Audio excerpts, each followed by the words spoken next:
네, 안녕하세요.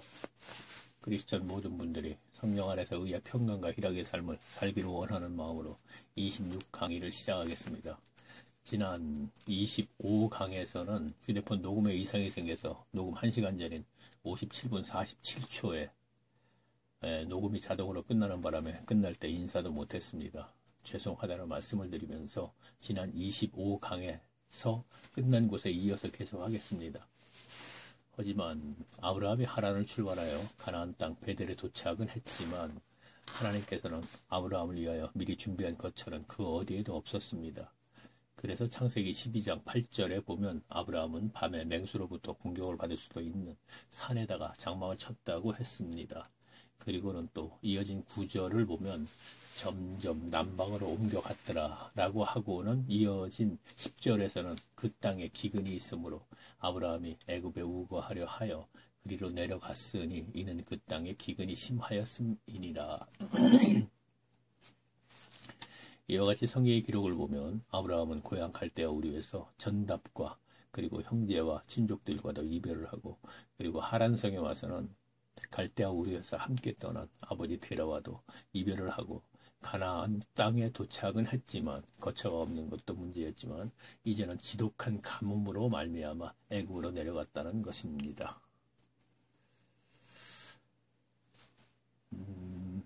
하지만 앞에서 알아보았듯이 가나안 땅에는 하나님께서 미리 아브라함을 위하여 준비해 놓은 곳은 그 어디에도 없었던 것입니다. 그리고 성경의 기록을 보아도 여기에 대해서는 그 어떠한 해명이 없는 것입니다. 이와 같이 수많은 사람들 속에서 하나님에게 특별히 부름을 받은 아브라함의 가나안 땅에서의 삶은 출발부터 험난했습니다. 그리고 그 후 창세기 23장을 보면 아브라함은 가나안 땅에서의 삶 60여 년이 됐음에도 아브라함은 땅 한 평이 없어서 아브라함의 아내 사라가 죽었을 때 사라를 장사 지낼 땅이 없었다는 것이 아브라함에 대한 성경의 기록입니다. 이 같은 아브라함에 대한 성경의 기록을 볼 때 오늘날 교회 교인들이 믿음의 조상 아브라함을 통하여 깨달아야 하는 것은 말세 교회 성도들의 삶 또한 이 세상에 사는 동안은 나그네 삶이라는 것을 알아야 하는 것입니다.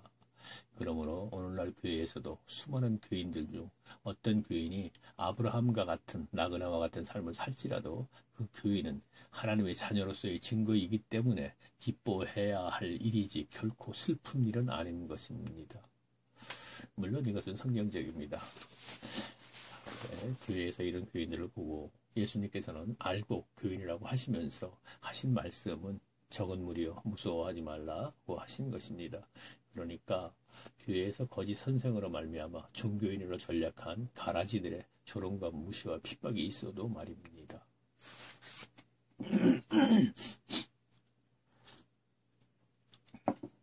오늘날 한국교회 설교자들이 아브라함에 관해 설교하는 것을 들어보면 거의가 아브라함은 여호와께서 육축과 금과 은을 많이 주어서 가나안 땅에서 잘 먹고 잘 살다가 173세까지 장수하다가 죽었다는 설교를 자주 들을 수 있습니다.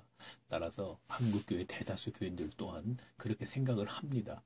하지만 저는 성경을 근거하여 아브라함의 가나안 땅에서의 삶의 여정은 나그네와 같은 삶이라고 했습니다. 그러므로 이제부터는 창세기에 등장한 아브라함의 아들 이삭과 그리고 손자 야곱은 어떤 삶을 살았는지에 대해서 성경을 찾아가면서 알아보게 되면 아브라함은 결코 여호와로부터 재물 축복을 받아서 잘 먹고 잘 살았던 사람이 아니었다는 것을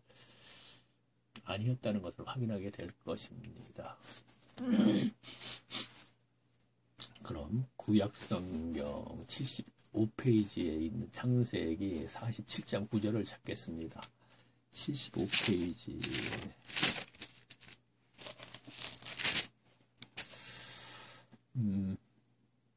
제가 읽겠습니다. 47장 9절을 제가 읽습니다. 야곱이 바로에게 고하되 내 나그네 길이 세월이 130년이니이다. 나의 연세가 얼마 못되니 우리 조상의 나그네 길이 세월에 미치지 못하나 험악한 세월을 보내었나이다.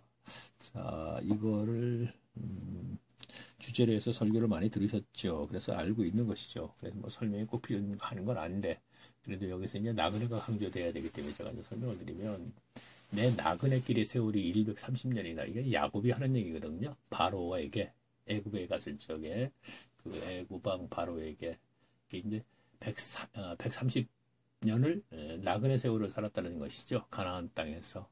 그러면서 하는 얘기가 나의 연세가 얼마 못돼. 자기 나이는 별로 안 된다. 그 나그네 삶은 130년밖에 안 되지만 그러나 우리 조상의 나그네 길의 세월은 미치지 참 더 많다는 얘기죠. 그래서 앞에서 알아봤죠.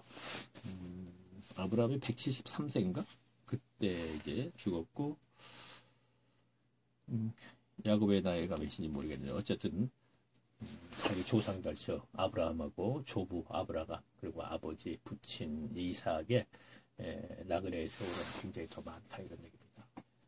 그러면서 이제 자기의 세월이 굉장히 험악했다. 특별히 험악했다고 이렇게 얘기도 했네요. 그렇죠. 메소포타미아에 가서 어머니의 이제 외삼촌의 어머니의 그 오빠 오라비 그러니까 야곱의 외삼촌 집에 가서 20년 동안 아주 굉장한 노동을 했었죠. 그 얘기를 하는 것 같습니다. 자, 다시 또 컴퓨터에 있는 걸 읽겠습니다. 이 말씀은 야곱이 애굽에 내려갔을 때 애굽 왕 바로에게 하는 말로서 가나안 땅에서의 자신의 나그네 삶과 그리고 조부 아브라함과 그리고 아버지 이삭의 나그네 삶에 대해서도 설명을 했던 것입니다. 그리고 신약성경 사도행전 7장 6절에도 보면 초대교회 당시에 7 집사 중 한 사람인 스데판 집사는 유대교회 교인들에게 이같이 외칩니다. 자, 돌에 맞아 죽은 그 스데판 집사 있죠. 지금 스데반 집사가 예루살렘 교인들이 모여있는 광장에서 지금 외치는 것입니다. 자, 그 중에 이제 나그네라는 단어가 몇 개 이제 있네요. 읽겠습니다.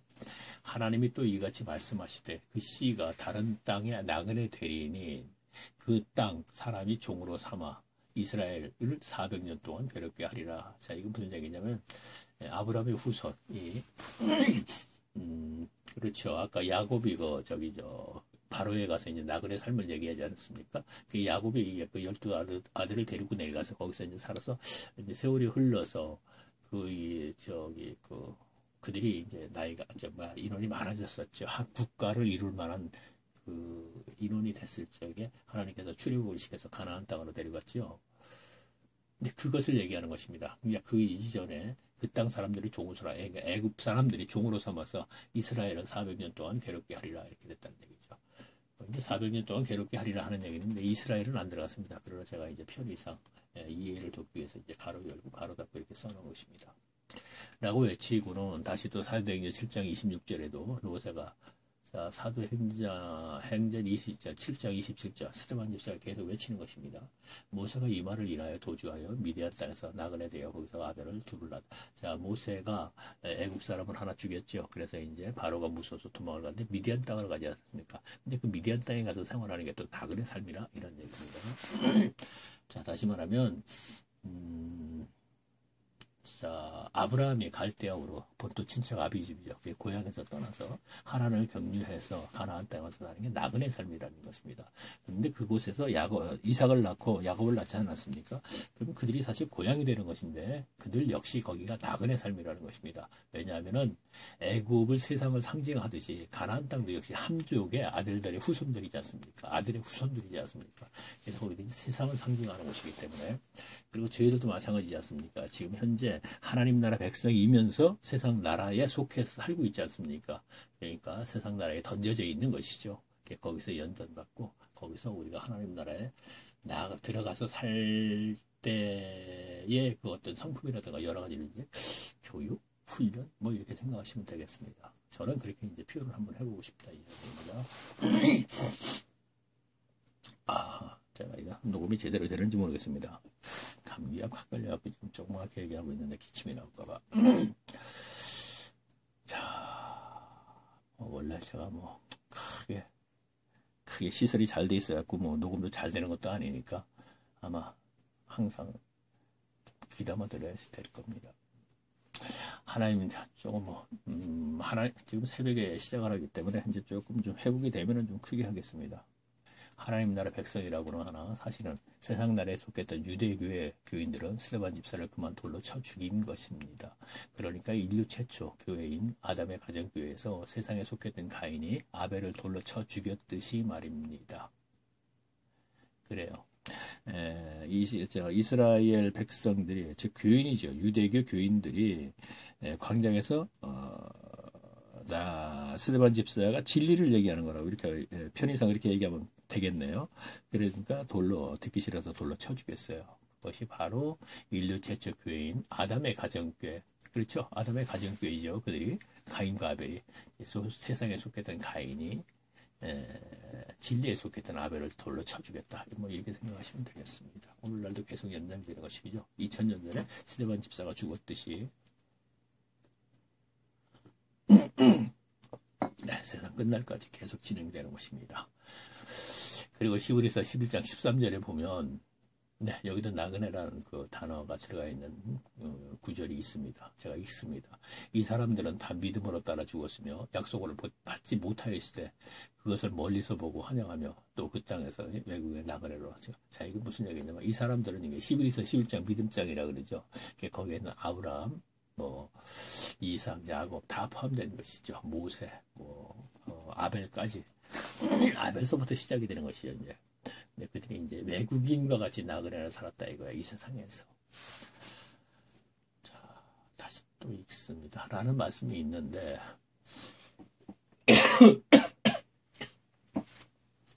여기서 이 사람들이는 성경 속에서의 하나님의 사람들만이 아니라 오늘날 하나님의 백성들에게도 해당이 되어야 하는 것입니다. 그렇다면 교인들 각인은 이 세상에서의 정착민인가 아니면 나그네인가를 각자가 살펴보아야 하는 것입니다. 그렇죠. 여기서 정착미, 나그네 이렇게 하게 되면은 이제 대한민국에서 살면 그러면 나그네가 아닌가 이렇게 생각을 하겠지만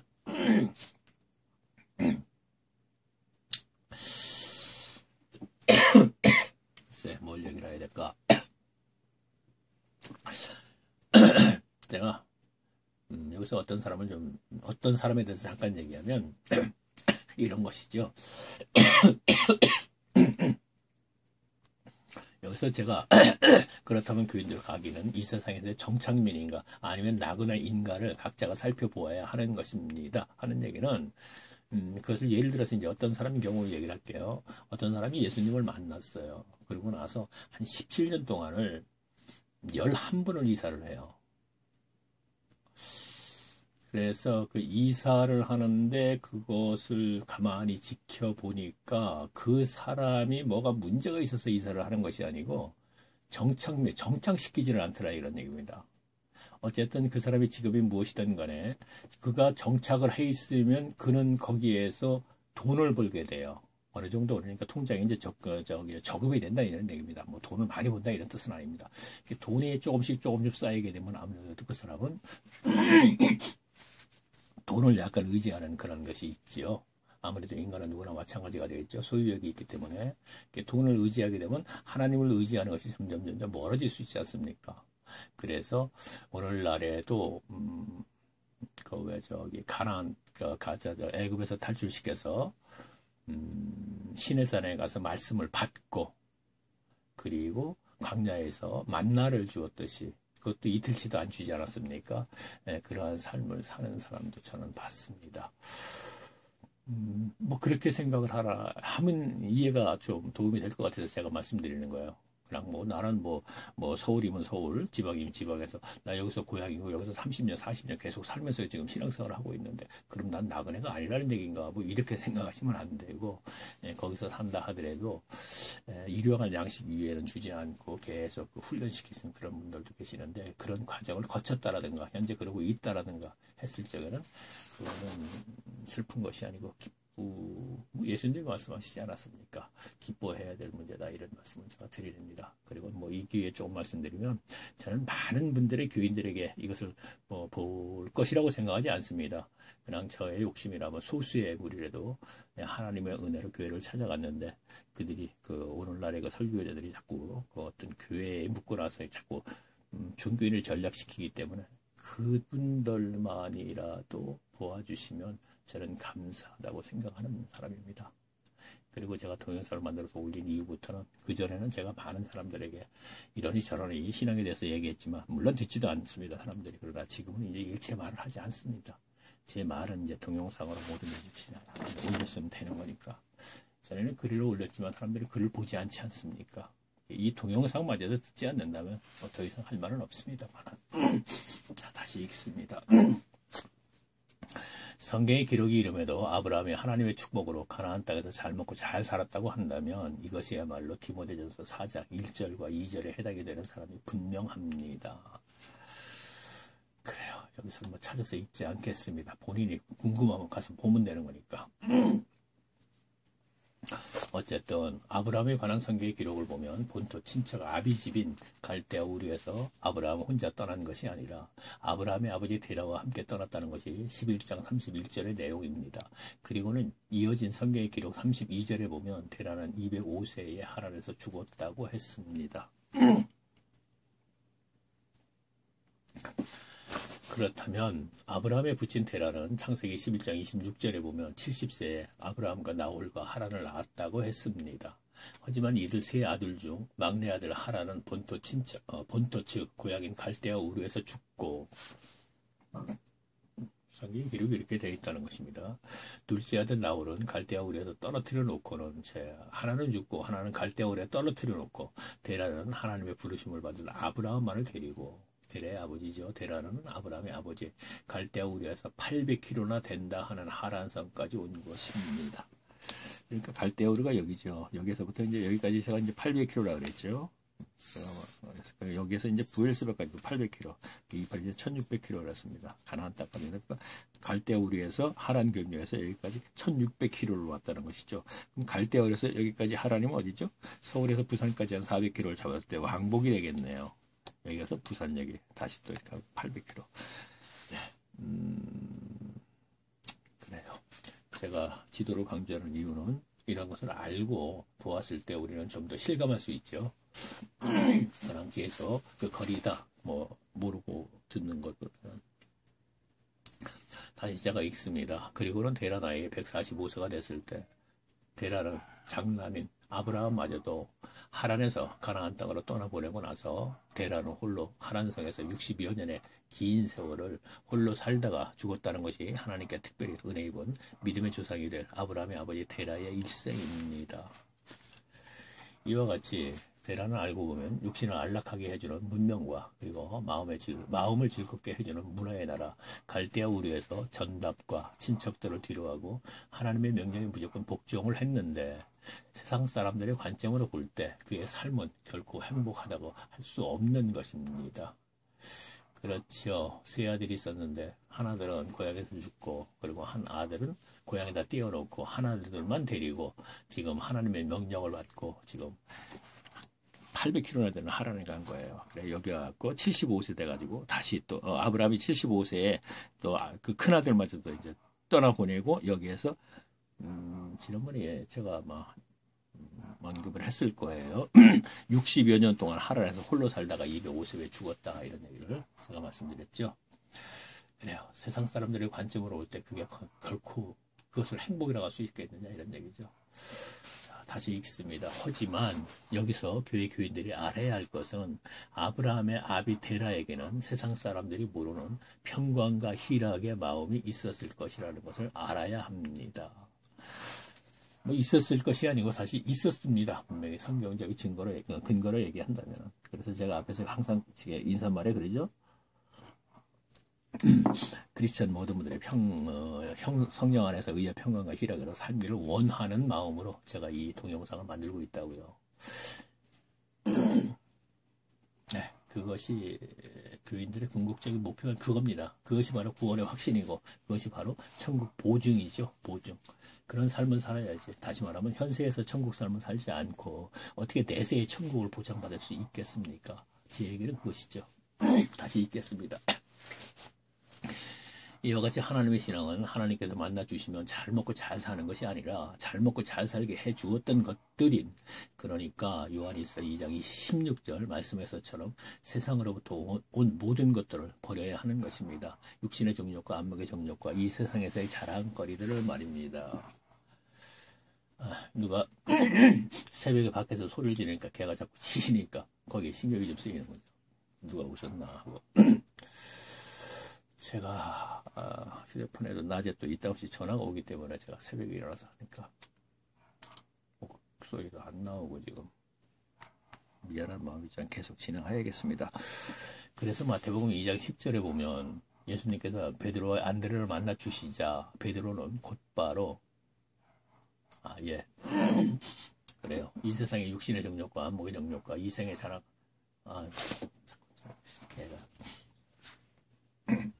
저희가 곧 그물을 버려두고 예수를 쫓느니라. 그리고 22절에는 예수님이 야고보와 요한을 만나주자 그들 역시 저희가 곧 배와 부친을 버려두고 예수를 쫓느니라.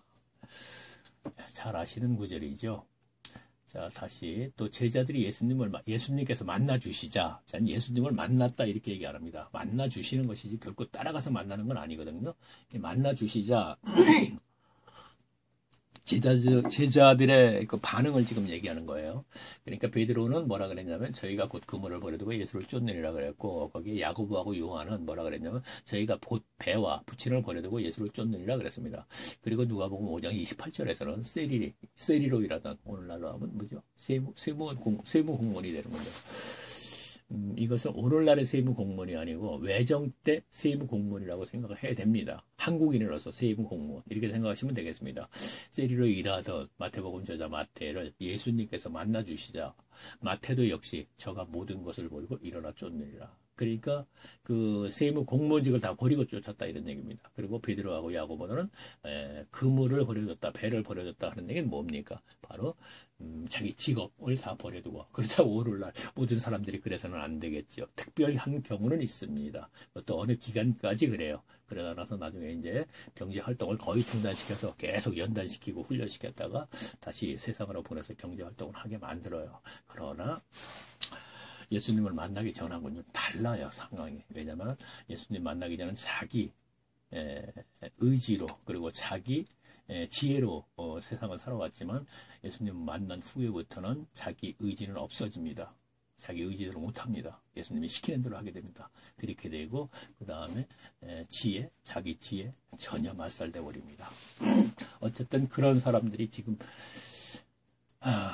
자, 다시 읽겠습니다. 하나님께서 만나주시게 되면 누구를 막론하고 이 세상으로부터 오는 것들인 그러니까 육신의 정욕과 안목의 정욕과 이생에서 살면서 자랑거리가 될 만한 모든 것들은 의미가 없다는 것을 알게 되는가 봅니다. 버려야 된다는 것이 아니고 그런 사람들 의미가 없다는 것을 알게 된다는 얘기입니다. 그것이 이제 제자들이지 예를 들어서 제가 말씀드리는 것이죠.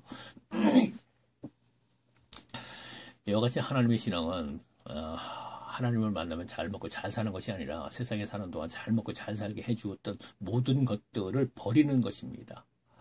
더 정확히 표현을 한다면 하나님께서 직접 버리도록 해주시는 것입니다. 그러니까 그 방법이 바로 성령 안에서 의의 평강과 희락의 삶을 살게 해주시면서 말입니다.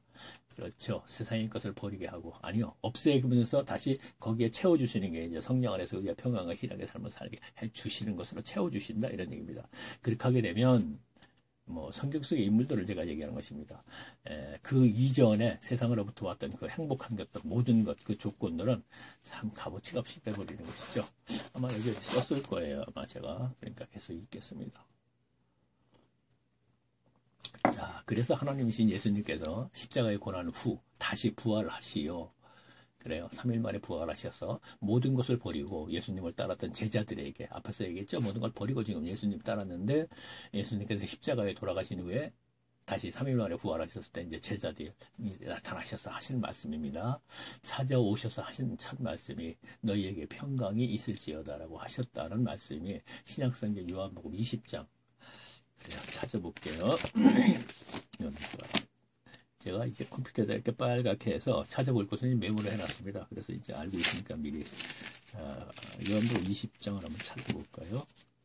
매우 중요한 얘기니까, 말씀이 9절이니까 이제 제가 일부러 찾는 것입니다.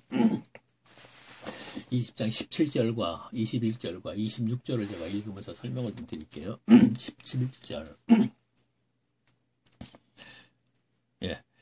17절.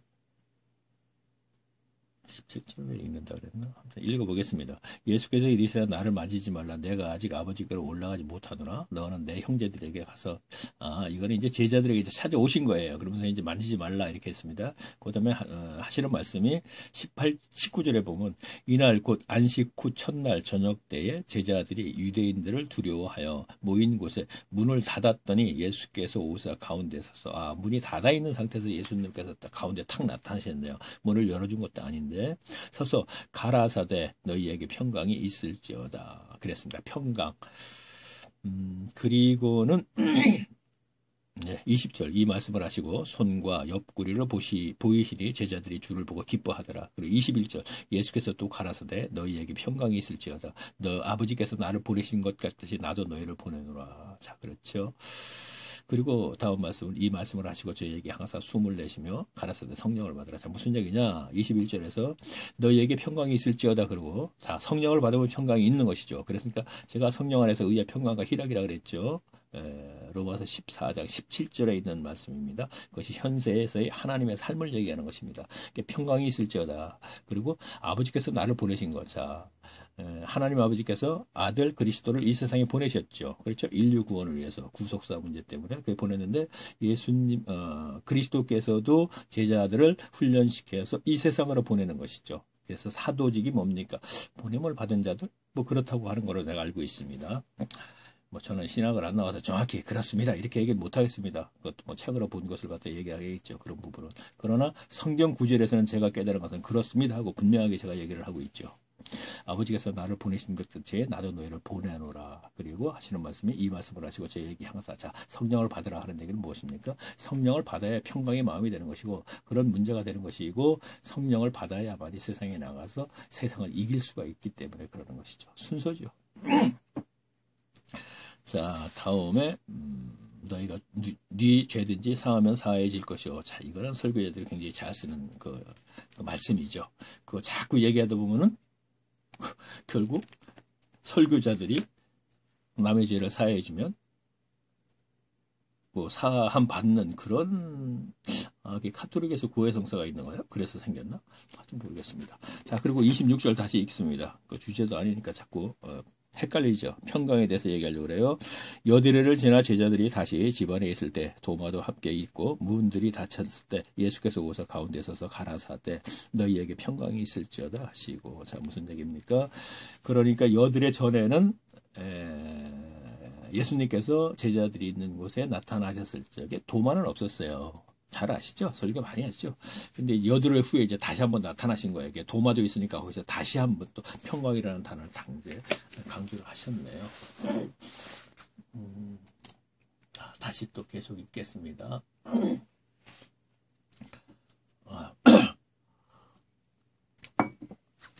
아유, 참 죄송합니다. 매번 이거 뭐 이유를 자꾸 달리는 뭐 언제는 어때다 그랬고 언제는 어때다 그랬고 지금 제가 말씀드렸죠. 담배를 오래 피웠다고. 그래서 그 후유증이 아직도 남아갖고 지금 같은 경우 이제 좀 크게 얘기하다 보면 기침이 이제 시작이 돼요. 그러면 잠깐 동안이지만 몇 초 동안이지만 심하게 돼가지고 지금 조금 크게 하질 못하겠어요. 조금 나아질 줄 알았는데 거의 30분이 지나갔는데도 아직 나아지질 않네. 이게 제가 참 건강한데 유일하게 지금 이게 지금 저한테 지금 떠나지를 않네요. 여러 가지로 좀 조금 이런 문제 저런 문제 뭐 육신적으로 아팠던 거는 금방 해결되는데 제가 이 기회에 한번 참 재밌는 얘기를 하나 할게요. 50견이라는 게 왔어요. 그런데 50견이 왔을 적에도 시작해놓고 자꾸 다니고 무지개 얘기도 시작해놓고 또 안 하고 그러는데 이거 참 괜히 듣는 분이 궁금하기만 하게 그래요. 이건 제가 할게요. 참 저 자신도 참 신기하다. 하여튼 많이 웃었는데 어느 날 갑자기 왼손은 그냥 이렇게 손가락은 움직여서 뭔가 일을 할 수 있는데 올라가지를 않는 거예요. 저는 그러면서 제 손이 안 올라가니까 신기하고 우습더라고요. 두려워야 하는데 사실은요. 우습더라고요. 그래서 이게 참 안 올라가는데 마침 그 신앙적으로 많이 이제 뭐 대화를 나누는 그 장로님이 한 분 계시는데 아직도 계십니다 주위에. 그분이 오셔가지고 그래서 그분이 오셔서 제가 웃으면서 그 얘기를 했어요. 이 장로님 이상하게 제가 이게 팔이 안 올라가요. 아마 이게 50견인가 봐요. 그래서 얘기했더니 그거요. 나도 옛날에 50견이 왔었는데 그거를 내가 약을 먹고 병원에 가도 안 되더라고요. 그래갖고 목욕탕에 가서 제가 이거 얘기 잘하네요. 혹시 그거 오면은 그거 한번 시도해 보시라고. 목욕탕 가서 그 폭포를 갖다가 그렇게 맞았더니 폭포를 한 일주일인가 이렇게 맞았더니 그게 다시 이제 회복이 됐다 이런 얘기를 하더라고요. 그래서 장로님이 가신 다음에 당장에 목욕탕으로 쫓아갔어요. 이제 그분이 말씀하신 목욕탕 가보는 거 폭포가 있다 그래갖고 가가지고 세상에 5분 제가 시간은 잘 재지 않았는데 한 번 가서 맞았는데 팔이 그냥 올라가는 거예요. 자, 제가 왜 이 얘기를 하나? 그래요. 얘기를 하기를 잘했네요. 혹시 50견이 오시는 분이 계시면은 병원 가서 약도 먹고 병원도 물론 가셔야 됩니다. 그러나 가시면서 한번 폭포도 한번 맞아보세요. 좀 심하게 맞으셔야 될 거예요. 심하게 맞으시면 저 같은 경우는 팔이 그냥 올라가더군요. 그래서 이제 뭐 불과 24시간에 뭐 한 12시간도 안 돼갖고 그냥 해결했어요. 제가 뭐 오해는 하지 마십시오. 오해는 하시지 말고 뭐 얘기도 하기를 잘했네요. 혹시 또 저도 그 장로님이 저한테 얘기해줘서 바로 진짜 쫓아가고 진짜 폭포 맞아서 낫듯이 누구도 또 그렇게 할 수 있는 분 혹시 계실지 아십니까? 계시면 좀 댓글 좀 올려주세요. 제가 12년도 6월 며칠인가 될 거예요. 그럼 지금 한 몇 년 됐나? 하여튼 5, 6년 됐나? 지금까지 글을 그렇게 올렸었고 동영상을 지금 뭐 25분밖에 안 됐지만 저도 한번 덧글이 좀 하나 올라왔으면 하는 생각도 없지 않아 있어요. 사실 올라오면 또 그것도 골치 아픈데 저는 솔직히 답변도 안 할 것이죠 말입니다. 어쨌든 제가 읽겠습니다.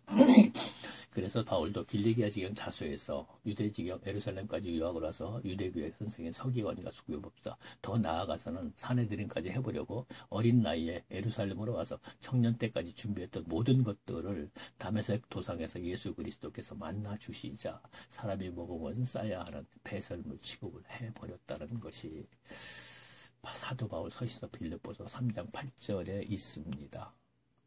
뭐 정확히 표현하면 우리가 이해하기 쉽게 하면 배설물 뭐 아시겠지만 똥 취급했다는 것이죠. 그래서 아마 그렇게 좀 말은 했네 또 그러니까 글은 그렇게 안 썼네요. 차마 쓸 수가. 하여튼 읽겠습니다. 다시 아브라함 얘기로 가서 아브라함은 가나안 땅에서의 심한 기근으로 말미암아 살 수가 없어서 애굽으로 내려갔을 때 발생됐던 이야기에 대해 알아보기 위해서 창세기 12장 10절에서 14절까지를 제가 읽겠습니다. 자, 다시 또 창세기로 가야겠네요. 12장 참 설교하시는 분들은 아브라함 하면은 12장 1절부터 아브라함이 이르되 너는 너의 본토 친척 아비 집을 떠나라 여기서부터 시작이라고 하는데 저는 1시간 32분 만에 이제 여기 왔네요. 그 앞에 거 계속 이것저것 얘기하다가 뭐 이렇게 하면 뭐 계시록까지 가려면 2, 3년에 끝난다더니 20년, 30년 걸려도 안 될 것 같은 생각이 드실 거예요. 그런데 아마 이제 조금 있으면 굉장히 이제 빠른 속도로 이제 구약을 끝내버릴 거예요. 그리고 이제 자 그러면은 제가 오늘 딴 얘기 많이 하네. 창세기 12장 10절에서 14절까지를 제가 읽겠습니다. 10절에서 14절까지를 일단 읽겠습니다. 10절 네 있습니다. 사실 성경을 펴놓고 계시는 분들이라면은 제가 이게 읽을 필요도 없는 거예요. 이렇게 부탁 보면 아니까 그 내용을 보통 교인들이 성경에 펴놓고 저하고 함께 하실 분 같은 정도라면 벌써 이걸 턱 보면 알거든요. 근데 이제 그렇지 않은 분들도 많이 있지 않습니까? 그래서 이제 일단 읽는 것이죠. 제가 읽습니다. 그 땅에 기근이 있으므로 아브라함이 애굽에 우거하려 하여 그리로 내려갔으니 이는 그 땅에 기근이 심하였더라. 그렇죠. 하란에서 애굽에 내려왔더니 처음에 와서 어떻게 했죠? 어디 특별하게 거처가 없어서 장막을 그 동산에다 쳤다 이렇게 돼 있죠. 거기 이제 8절 보면 거기서 베델 동쪽 산 쪽에서 옮겨 장막을 치고 이렇게 해놓고 바로 문장이 바로 어떻게 됐냐면 지금 점점 남방으로 옮겨갔더라. 그런데 그 땅에 기근이 있으면 뭐 아주 심한 기근이 있죠. 그래가지고 사도행전에서도 이제 예루살렘의 기근이 시작되면 굉장히 심하다고 이렇게 돼 있지 않습니까? 아마 그런 기근이 또 있었던 것 같아요. 야곱 시대에 또 있어서 또 야곱 친구들도 또 애굽으로 내려간 게 있었죠. 왜? 어쨌든 우거해요. 그리로 내려갔으니 이는 그 땅의 기근이 심하였더라. 11절 그가 애굽에 가까이 이를 때 그 안에 사례더러 말하되 나 알기에 그대는 아리따운 여인이라. 이 12절 애굽 사람 또 이게 애굽 사람이 그대를 볼 때 이르기를 이는 그의 아내라 하고 나는 죽이고 그대는 살리라. 그렇죠. 아브라함이 알죠. 애굽으로 내려갔는데 그 나그네 이방인이잖아요. 그런데 아브라함의 아내 사례가 아내라고 하면 아브라함을 죽이고 이제 아내를 뺏어간다 이런 얘기죠. 그대는 살려. 자, 다시 13절 원컨대 그대는 나의 누이라 하라 여동생이라고 하라 그러네요. 그리하면 내가 그대로 인하여 안전하고 내 목숨이 그대로 인하여 보존하겠노라 하시나. 자, 이 부분은 뭔가 무슨 얘기인가? 그리하면 그대가 인하여 나를 안전하고 그렇죠. 여동생이라고 하면 죽일 필요는 없지 않습니까? 알겠네요. 그러면서 하는 얘기가 뭐라 했죠? 내 목숨이 그대로 보존되면서 글쎄요. 그때 당시 풍습이 왜 계속 있겠습니다. 여기서 제가 새로운 것을 발견됐나 했더니 확실한 건 아니네요. 어쨌든 거기서 암시는 돼 있는데 제가 다시 읽겠습니다.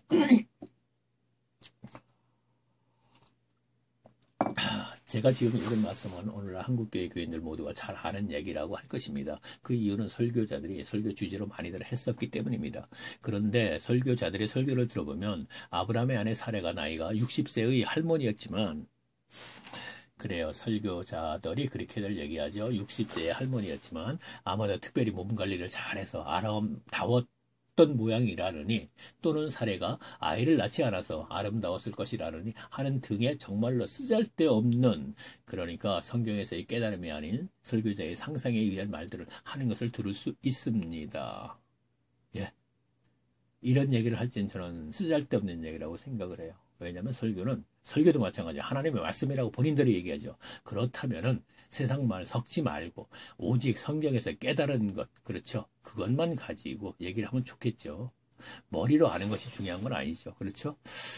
그러니까 순서로 얘기하게 되면은 뭐 결정적으로 하여튼 뭐 끝에는 이제 깨달은 것을 갖다 전환해야 되는 것인데 그것이 안 되죠. 왜 안 되는지는 저는 압니다. 많은 대화들을 나눠봤기 때문에. 그래서 쓸데없는 얘기를 많이 합니다. 하여튼 여기서 잠깐 제가 설교자들의 설교에 관한 문제를 삼는 것에 대해서 제가 왜 이러는지에 대해서 기회가 되면 말을 해야겠다는 생각을 했는데 그 말을 여기서 아까 제가 좀 심하게 쓰잘데없는 소리까지라고 했습니다. 그분들은 진짜 뭐 금요일 날이면 전화도 하지 말라 그러죠. 설교 준비해야 된다고. 그렇게까지 하면서 준비했는데 그것을 가지고 제가 쓰잘데없는 얘기라고 표현을 했으니까 제가 왜 그러는지 이제 거기에 대해서 이제 해명을 좀 하고 넘어가야겠다 이런 얘기입니다. 자, 읽습니다. 제가 네이버 카페와 유튜브에 올린 글과 동영상을 들으시는 분 중에는 이 글을 이제 네이버 카페에 올리죠. 네이버 카페 모르시는 분은 제가 이 기회에 또 말씀드리면 네이버 카페에 들어가서 인터넷 성경 공부를 치고 들어가면 아직까지 제일 상단에 있던데 매니저는 구름속 무지개로 되어 있습니다. 이렇게 보면은 이제 글로 보실 분들은 보시면 되겠죠. 또요. 그리고 어떤 분 같은 경우는 이제 카피를 해서 그것을 이제 글로 자세히 또 보시는 분도 계시더라고요. 듣고 보시고 제가 말씀드렸죠. 이것을 꼭 알아야 되는 것이 중요한 것이 아니고 그렇게 했을 때 하나님께서 그에게 관심을 가져주지 않으실까 하는 저는 경험에 의해서 그렇게 얘기를 하고 있습니다. 자, 다시 또 계속 읽겠습니다.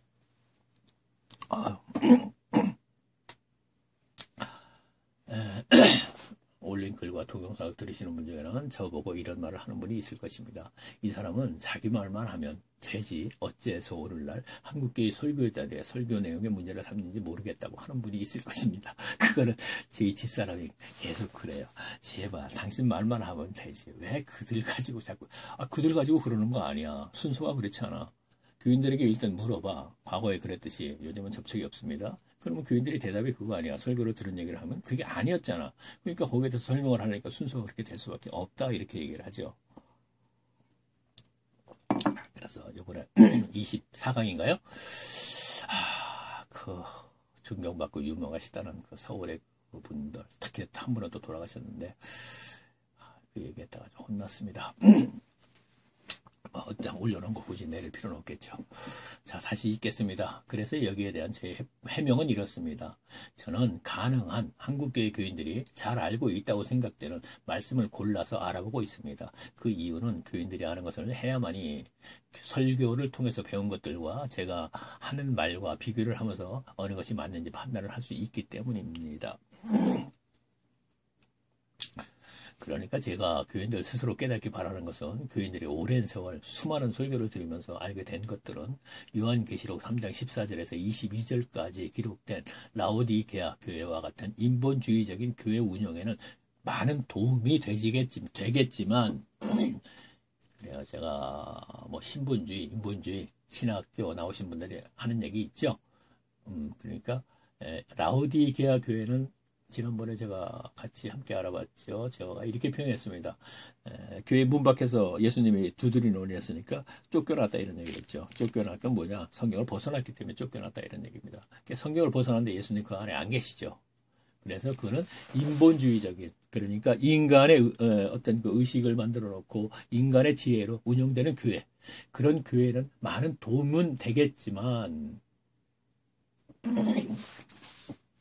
하지만 교인들이 구원을 이루어 나아가는 데는 전혀 도움이 안 되는 것을 넘어서서 오히려 구원을 이루는데 걸림이 된다는 것을 교인들 스스로 깨닫기를 바라는 마음에서입니다. 지금 그것이죠. 목적이. 종교인의 전략에 있는 상태지만 거기서 빨리 벗어나야 된다는 것이고, 제가 라오디게아 쪽에 뭐라 그랬어요. 예수님께서 밖에서 문을 두드리니 나와 함께 하고자 하는 내가 함께 먹고 그가 나와 더불어 먹는다 그랬죠. 그러면 어떻게 되겠어요? 거기에 있는 상태에서는 안 되겠죠. 나와야겠죠. 제가 그렇다고 해서 지금 교회 연합체에서 나와야 된다. 저는 이렇게 얘기는 못 하겠어요. 왜? 과거에는 물론 그렇게 얘기도 했었습니다. 나와서 우리 함께 우리가 연합체를 만들어서 신앙생활을 하자 하는 얘기도 했었어요. 물론 서울에서 저와 같이 제가 뭐 신앙을 나오지 않았지만 제 뭐 약간 그 체험에 이제 얘기를 듣고 나서 그러면 우리가 평신도 교회를 평신도 뭐라 그러나? 하도 오래돼서 그때는 많이 표현을 평신도 사역을 하는 의미에서 교회를 하나 해봅시다 해갖고 했었는데 조금 하다 보니까 신학생들이 둘이 들어와갖고 아이고 신학적인 얘기를 어떻게 그 배운 걸 얘기를 하는지 그 뭐 설교식이 아니었거든요. 토론식이었고 이제 강론식이었는데 서로 나가서 또 그러면서 제 얘기를 무시하고 막 그러니까 저하고 하자고 했던 분인데 꽤나 사회적으로 지위가 괜찮은데 뭐 직장인이 있지만 어쨌든 계시는 분입니다. 그런데 자기도 포기한다 그러더라고요. 잘못 들어오라고 했다. 내가 그분들을 들어오게 하지 말았어야 되는데 그래서 물론 섭리 속에서 그러다 보니까 다시 또 지방을 오게 됐습니다. 어쨌든 다시 읽습니다. 제가 또 왜 그 얘기를 했나 중간중간에 뭐 하여튼 해야 되기 때문에 뭐 하는 겁니다. 계획된 얘기는 아니더라도 그래요. 오히려 구원을 이루는데 걸림이 된다는 것을 교인들 스스로 깨닫기를 바라는 마음에서입니다. 그러니까 과거에는 그렇게 얘기했다 이거. 그랬었는데 말로 했다는 얘기죠. 그런데 지금은 글로 하고 있다는 얘기죠. 그리고 동영상으로. 그래서 제가 원래 동영상을 들어보시면 알겠지만 저는 먼저 주제로 삼은 말씀에 관해서 교인들에게 물었다고 했습니다. 자, 순서가 그랬죠. 그리고는 교인들의 대답은 말씀의 본의가 아니라고 하면서 교인들이 잘못 알게 된 것은 교회 설교자들로 말미암았다고 했습니다. 제가 이런 순으로 하는 이유는 교인들 스스로 판단을 하라는 뜻에서입니다. 물론 오늘날 지금은 뭐 접속하는 사람이 전혀 하나도 없습니다. 솔직히 하나도 없기 때문에 전화도 바로 오는 것도 별로 없습니다. 뭐 세상 뭐 사람들과의 관계는 뭐 하나님이 찾아주시면서 거의가 끝나요. 그리고 지금 주위에 사람이 없다는 거는 왜냐하면 그래요. 세상 사람들을 만나도 예수님 얘기 처음에 만나서 한참 그 은혜가 뭐 그때 그냥 그 얘기잖아. 예수님 얘기만 하면 그냥 눈물이 나오고 막 좀 뭐 그럴 때가 벌써 3년이란 거의 3, 4년의 세월을 그렇게 보냈는데 뭐 그러다 보니까 과거에 제가 아리니까 재미도 없고 그리고 또 기분 불쾌하게 생각하시죠. 그래서 이제 못 만나게 됐고 다 끊어지더라고요. 그러더니 교인들하고도 처음에는 또 뭐 제 얘기 듣도 뭐 많이 접촉을 해서 대화도 나누려고 하고 그래요. 그런데 결국 뭐 쭉 얘기하다 보면 거의 뭐 종교를 전략한 분들이 많이 있지 않습니까? 그래서 결국은 자꾸 이렇게 멀어지더라고요. 그래서 저는 지금 좀 접촉하는 사람이 하나도 없습니다. 그래서 여기서 뭐 교인들에게 물어보니까 하는 얘기는 과거에 그랬었다는 얘기입니다. 그리고 이제 이따 혹시 또 교인들이 혹시 여기에 대답해서는 어떨까 하고 이제 집사람한테 물어봐요. 그럼 집사람한테 물어보면은 집사람이 대답을 해요. 아브라함에 관해서도 제가 물어봤죠. 아브라함에 생각나는 얘기를 처음 생각나는 게 뭔가 딱 얘기하라 그랬더니 본토 친척 아비집을 떠났고 아브라함은 믿음의 조상이고 뭐 이런 정도로 얘기하거든요. 그러니까 그대로 옮겨서 쓰는 것이죠, 제가. 자, 다시 읽겠습니다. 44번. 제가 이와 같은 목적을 가지고 하려다 보니 어쩔 수 없이 오늘날 교회 한국교회 목회자들의 설교 내용에 대해서 문제를 삼게 되는 것입니다. 본의 아니게 순서가 그렇게 된다는 것입니다. 그럼 그래서 이제 제가 해명을 했군요. 뭐 저런 딴 얘기를 하느라고 무엇을 읽었는지 내용은 잘 모르겠네요. 어쨌든 간에 이거를 뭐 제가 그냥 막 쓴 게 아니고 읽어보고 수정해가면서 썼으니까 제가 전달은 됐을 거라고 생각합니다. 뭔가 저 그 내용 자체는 알고 있으니까. 자, 다시 읽겠습니다. 컴퓨터에 있는 것을.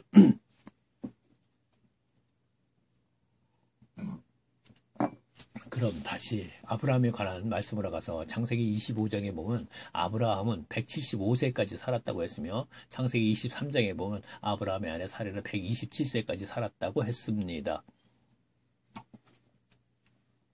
이렇게 볼 때 사례의 성경에서의 60세 나이는 오늘날 평균 수명을 80세로 보았을 때 40세에 해당이 되는 것입니다. 그렇죠.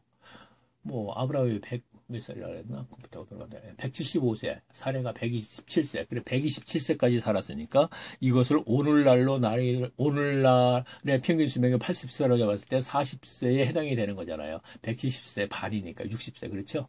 60세, 그 당시에 65세인가? 아브라함이 75세에 나왔으니까 10년 차인가요? 그러니까 10년 차인가? 잘 모르겠네. 그거 좀, 그런 거 확인 안 해봐갖고. 자, 그럼 하여튼 10년 차인가 아마 될 거예요. 그러면 65세잖아요. 65세 나이에도 아리따움이 뭐 어쩌고저쩌고 유지하는 건 설교자들은 뭐 아이를 낳아보지 않았기 때문이라든가 아니면 몸 관리 잘해서 아유 뭐 그렇게 또 얘기하다 보면 또 뭐 또 교인들 웃고 그러죠. 그러면서 그것이 하나님의 말씀이라고 하면서 전하는데 웃고 막 그러면서 그것을 가지고 어떻게 교인들이 심령이 변하기를 바라겠습니까? 그래 놓고는 20년 30년 해놓고는 교인들이 변하지 않는다고 아휴 악을 쓰고 아휴, 본인들을 그렇게 만들어 놓고 말입니다. 하지만 사실 이것은 성경 말씀에서 본의를 하는 것에는 알아도 그만 몰라도 그만인 정도로 관계가 없는 것입니다. 이름에도 제가 사례의 나이와 외모에 관한 얘기를 하는 이유는 교회 설교자들의 설교를 들어보면 이 문제를 놓고는 많은 시간에 걸쳐 이러니 저러니 하기 때문에 언급을 했던 것입니다. 저도 많이 들었어요. 그러니까 자신 있게 장담하고 얘기하는 것입니다. 사실 이제 부흥 강사들이 특히나 그러죠. 사실 이제 아브라함의 아내 사례의 아름다움이 사례가 몸 관리를 잘 해서 아름다움을 유지했던지 아니면 아이를 낳아보지 않아서 아름다웠던지 간에 성경의 기록만으로는 그 답을 알아낼 수는 없는 것입니다. 설사 알아낸다 해도 그것이 교인들의 구원을 이루어 나가는데 무슨 도움이 되겠느냐 하는 것입니다. 자, 저의 주 목적은 성도들이 구원을 이루어 나가는 것을 돕기 위해서 지금 이것을 하고 있는 거예요. 그런데 어떤 분들 아니요 대다수 교인들이 창세전에 구원받았는데 이게 뭔 소리야 하는 분들은 현재로서는 해당이 안 될 수도 있어요. 제 얘기가 그렇죠. 구원받았으니까 교회만 가서 예배 드리면 되는 것이겠죠. 그러나 저는 여기까지 따라오신 분들은 그래도 조금이라도 이 사람의 얘기가 그래도 맞는 얘기가 있지 않느냐 하고 따라오신 분이라면 제일 중요한 핵심은 구원을 이루어 나가는데 도움이 되도록 하기 위해서 이걸 만든다는 것을 생각하시면서 들어주시면 좋겠습니다. 그래서 골방에서 혼자서 연구하는 자세를 가지고 그래서 연구하는데 도움이 될 만한 것만 좀 추려서 제가 이렇게 올리고 있는 것이죠. 무조건 읽는 것도 좋지만 그것보다는 한 단계 더 좀 연구하는 자세를 가졌으면 좋겠다는 생각을 하는 것입니다. 자, 이것은 또 제가 성경적인 것이 아닙니다. 물론 성경적일 수도 있습니다. 그러나 이것은 제 경험에 의해서 하는 것입니다.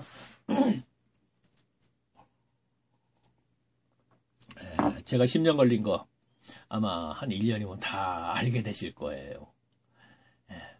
하나님이 처음부터 가르쳐 주시면 콱콱콱 가르쳐 줬으면 좋은데 그렇지가 않습니다. 자, 그러니까 아브라함과 그의 아내 사레의 이야기에서 상상과 추측과 짐작 등으로 만들어내는 말들이 사레의 아름다움은 사레가 몸관리를 잘 해서라더니 또는 사레가 아이를 한 번도 낳지 않았기 때문이라느니 하는 식의 정말로 교인들 구원에는 전혀 상관도 없는 이 같은 저속스러운 이야기로 시간을 낭비하기보다는 하나님께서는 왜 무엇 때문에 여자의 후손 언약의 당사자를 낳으실 몸을 무슨 이유에서 사탄의 종 애굽 왕 바로로 말미암아 더럽히게 허락했느냐 하는 것을 아는 것이 성경의 본질에 접근을 하는 것이라고 생각을 합니다. 지금 동영상 듣는 분들은 또 그러죠. 이게 뭔 소리야. 설교자들은 그렇게 얘기 안 하던데. 그렇게 생각을 하실 겁니다. 그런데 제가 뒤에 아마 얘기했을 거예요. 제가 왜 이렇게 가는지. 자. 그래요. 하여튼 있겠습니다. 여기에 대해서는 아브라함이 하나님 땅에서의 삶의 여정을 따라가다 보면 자연히 알게 됩니다.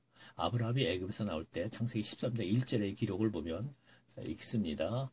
아브라함이 애굽에서 나올 때 그와 그 아내와 모두 소유며 롯도 함께하여 남방으로 올라가니 다음 2절 아브라함 이전에 아브라함이죠 이름이 아브라함에게 육축과 은과 금이 풍부하더라.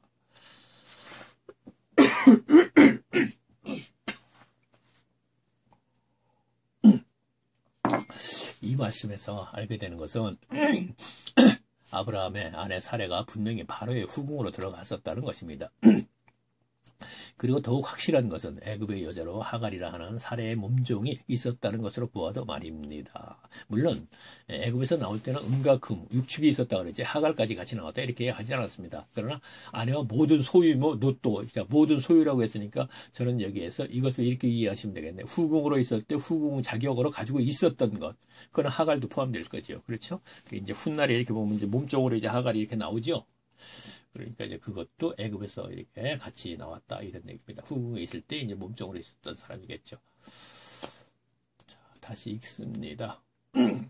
제가 사레가 바로의 후궁으로 들어갔다는 것을 설교자들은 그렇게 얘기를 하는데 제가 그렇게 가는 것은 꼭 강조하는 건 아니에요. 중요한 건 아닙니다. 들어갔다 안 들어갔다 그렇죠. 그러나 쭉 읽다 보면 이제 알게 돼요. 이제 쭉 보면 제가 왜 그러는지. 그것은 왜냐하면 설교자들이 보통 여자의 후손 언약의 조상이 될 여인이 어떻게 그 사탄이라고 칭하는 성경에서 그렇죠. 그 바로의 그 후궁으로 들어갈 수 있겠느냐 이렇게 얘기를 하니까 제가 그것은 그렇게 중요한 것이 아니라는 이제 교인들이 들을 적에는 또 그렇게 생각을 할 거 아니에요. 네? 그런데 그렇지 않다는 것을 이제 제가 얘기를 하려고 제가 이렇게 가고 있는 거라고 생각하시면 되겠습니다. 하지만 여기서 교인들이 알아야 할 것이 있는데 그것은 아브라함 당시 애굽의 풍속으로 본다면 아브라함의 아내 사레가 애굽 왕 바로의 후궁으로 들어간다는 것은 가능성이 전혀 없었던 일입니다. 자, 그러니까 그가 아름답고 안 아름답고 중요한 것이 아니에요. 성경적으로 볼 때 그가 전혀 후궁으로 들어갈 수 있는 그렇죠. 들어갈 수 있는 조건이 안 돼 있었던 사람이라는 것을 제가 이제 성경을 찾아서 제가 이제 봤네요. 제가 있습니다. 왜냐하면 설교자들의 말처럼 사례의 외모나 나이 때문에 되고 안 되고 하는 문제가 아니라 사례가 애굽 왕 바로의 후궁이 될 수 있는 이유는 창세기 43장 될 수 없는 이유는 이제 창세기 33장 32절에 보면 이와 같은 말씀이 있기 때문입니다. 제가 읽습니다. 그들이 요셉에게 따라가고 그 형제들에게 따라가고 배식하는 애굽 사람들에게 따라하니 애굽 사람은 히브리 사람과 같이 먹으면 부정을 입음이다. 부정 탄다 이런 얘기입니다. 자, 다시 읽게요. 이 말씀의 뜻은 아브라함의 손자 야곱이 아들들이 그때도 가나안 땅에 심한 가뭄이 들어서 요셉이 국무총리로 있는 외국으로 곡식을 구하러 갔을 때 일어났던 일입니다. 잘 아시죠? 설교 많이 들었고요. 그런데 요셉 집에서 식사를 준비하던 애국 사람들은 히브리 사람들인 야곱의 아들들과 식사를 함께 하게 되면 부정타기 때문에 한 상에서 밥을 먹을 수 없도록 하려는 목적에서 요셉 식구들 따로 하고 그리고 자기들 따로 하고 그리고 야곱의 아들들 따로 이렇게 세 개의 밥상을 차렸다는 것입니다. 이처럼 당시 애굽 사람들은 유목 생활을 하는 셈족인 히브리 사람들이라면 재수 없는 족속들이라고 상정도 하지 않았던 것이 당시 애굽의 풍속이었습니다. 당시 애굽 사람들이 이같이 했던 이유를 알아본다면 아마도 당시 애굽 사람들은 짐승의 형상을 만들어 놓고 그것을 신이라고 했었기 때문일 것입니다. 그렇죠?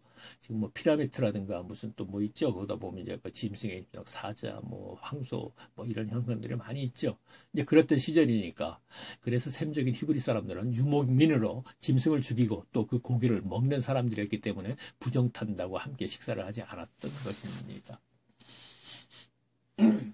이렇게 볼 때 아브라함도 셈적으로 히브리 사람이었으며 따라서 아브라함의 아내 사레도 히브리 사람이었기 때문에 사레가 아무리 바로 왕의 마음에 든다고 해도 바로 왕은 애굽의 백성들을 의식해서라도 사레를 후궁으로 받아들이지를 못하는 것입니다. 그래요. 바로 왕이 아무리 권력이 막강해도 백성이 없을 때는 아무 소용이 없는 거잖아요. 그러니까 아무래도 의식을 해야 되겠죠. 그렇죠?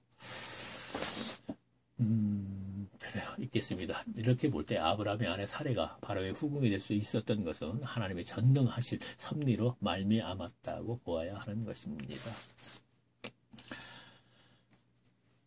여기서 또 제가 올린 네이버 카페 글과 그리고 유튜브 동영상을 듣는 교인들을 헷갈려 할 일이 생긴 것입니다.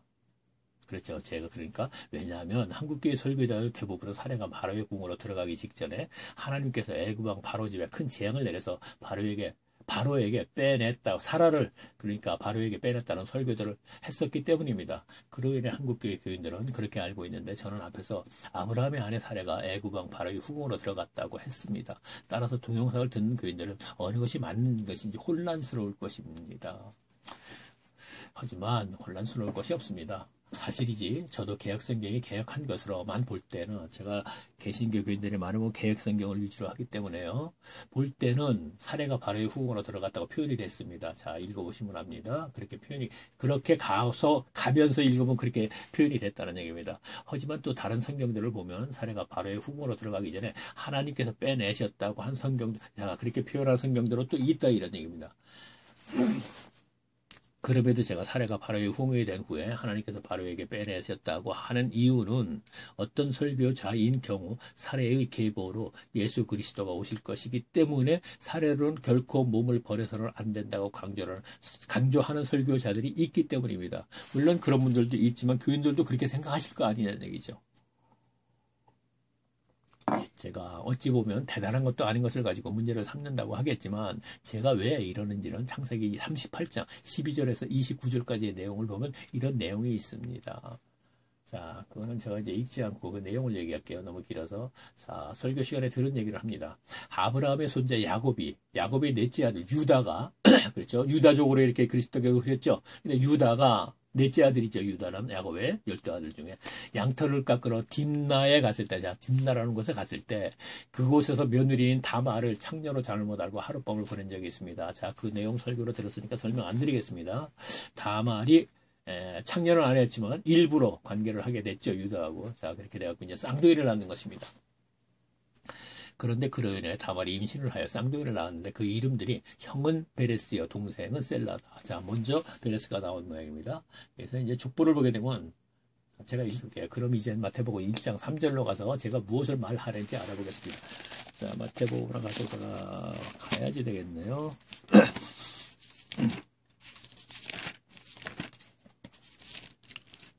벌써 57분. 벌써가 아니고 오늘 힘들어서 시간이 굉장히 가서 잠깐 57분 됐네요. 자, 제가 이것만 좀 읽어볼게요.